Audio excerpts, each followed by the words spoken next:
شروع اللہ کے نام سے جو بڑا مہربان نہایت رحم کرنے والا ہے۔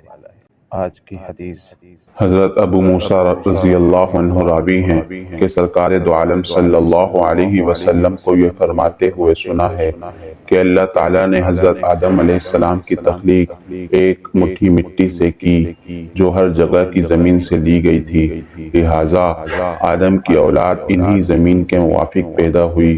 چنانچہ انسانوں میں بعض سرخ، بعض سفید اور بعض کالے، بعض درمیانی رنگ کے، بعض نرم مزاج، بعض سخت مزاج، بعض پاک اور بعض ناپاک ہیں۔ مشکوٰۃ المصابیح حدیث نمبر 100۔